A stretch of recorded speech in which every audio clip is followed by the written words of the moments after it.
Ladies and gentlemen, my name is Pone, and I'm sure you're asking yourself, what is Plants vs. Zombies Garden Warfare? Now, PVZ GW is in fact a third-person shooter, considered to be a tower defense too, and the best part about this is it's family-friendly. You can get your grandma to play, your wife to play, your children to play. It's one of those great games. It's not one of the modern combats and blood and violence and cursing everywhere. It's just very, very casual, great for children, great for adults, and even macho men like me, biceps.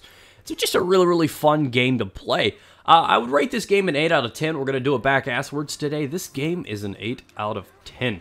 And seeing as how I don't really give 10s out, that's kind of like a faux 9. It's just like a fake 9 score right there. So I'm reviving this guy right now. It's a great part of the multiplayer experience.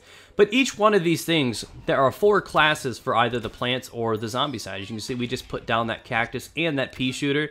And we just nailed that. Look at that. Anybody got a golf club right on his snout? Look at that thing. It's just sitting there. So it's a very, very fun game. And even for, you know, men, it'd be great. For children, just exceptional. Adults, women, everything. It's just an all-around beautiful game. And I would heavily recommend you guys to pick this one up. This is a must-have in my opinion because it brings fun back into FPS. That's something that I think has been lacking for a long time. Everything nowadays is about kill-death ratio and clans and sniping, and this is just about having fun. Too many games have lost track of what gaming meant to be, and this is just not all about stats or anything like that. So, for you guys that are wanting to look into something that's a little bit fun and very, very affordable, you can look into Plants vs. Zombies.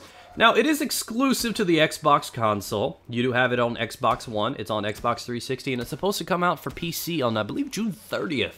So we'll see where that goes. And I don't know. Some people were saying there were rumors of it to come out on PlayStation. There's no solid proof for that yet, but we could just hope. For now, what really makes this thing appealing to me is its price, too. You're not going to have to spend $60 on a game like this. It's $40 for the Xbox One, $30 for the Xbox 360, and when it comes out for PC, it'll only be $35. You're paying about half price for a game like this, and what makes it so appealing is its variety in game types. Now, what you're seeing right now is your standard 12v12 multiplayer. It's your basic team deathmatch. You just gotta vanquish the other creatures. Truth.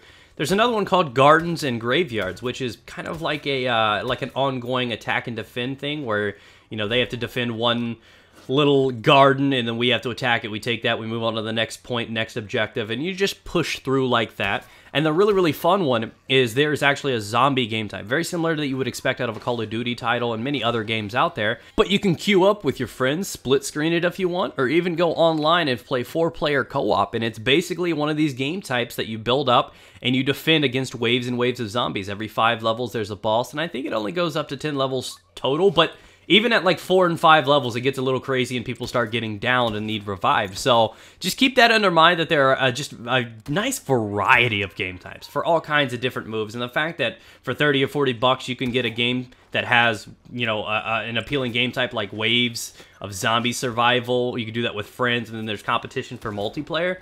Is a brilliant thing. So with that at hand, I want to tell you a little bit about the classes. You can see that the little melee creature that was trying to take me out was a chomper. He basically can eat me whole, and he already has a couple more times. I'm shooting the cactus, which is the plant's long-range one, and the character I'm playing as is the scientist. Now, each of these characters have 3 abilities. You can see in the bottom right corner, the goo blaster is my gun. I got 5 shots. I go ahead and reload it. You got infinite ammo. It is, in fact, just a casual shooter.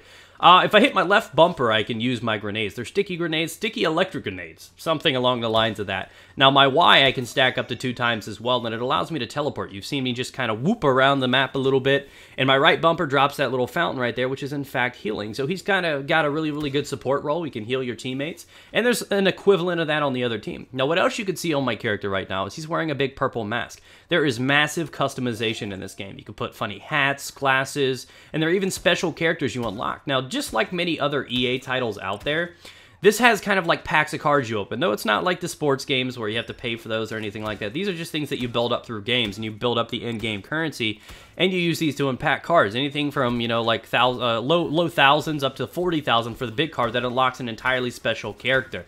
Now, I think there are about 4 or 5 special characters for every class, so there'd be like a handful of other special ones. You can see he's pimped out right now. He's got lipstick, glasses, and a pot hat on, and garden pail hands. You know, there's lots of cool things you can do to these things.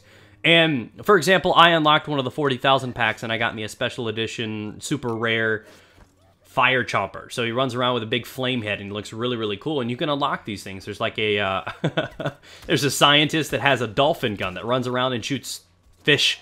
Like, it's just a really, really funny casual game.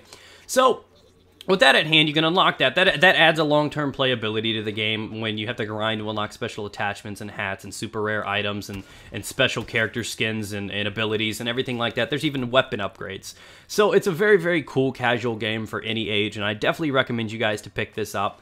Now we're going to talk a little bit about the zombie thing. I'm going to put a little bit of that footage up for you guys right now. Okay, so now here we have some garden ops, which is basically that zombie type wave that you're seeing right now. All of them have some differences and some difficulties, and it does get challenging. We're only on wave 5 right now, and there are a couple moments where I probably almost die. So what I do is I go into my activation right here and just put up my little pea shooter turret, and I just start tearing these guys apart as best I can. I almost die right here. I get out of it, and I run away by pushing my right bumper. Yeah, that's a giant Yeti. But again, this is one of the boss rounds, so there's different things that can spawn, and it's just a very, very fun game type. It's great to do with friends or just anything like that. So, there are also different consumable cards that you can unlock out of those previous packs of cards that I mentioned, and there are little activated pots around the map that I can go and put down, you know, pea shooters or sunflowers or whatever else it is to actually save and heal my teammates. And right here, we're putting the work down on him, a combination between the melee, slowing him down, and he goes in here and he detonates in a short bit, doing a lot of damage. So, at the end, we took him out. We got a little bit of bonus for taking him out, and we do a lot of good work to these guys. So, this boss round was pretty successful, and we move on to continue playing. So, now that you guys kind of have an idea about what the game is, what it costs, what it looks like, and just how casual and fun it is, hopefully you guys can come up to a decision yourself whether or not it's a game that you want to own.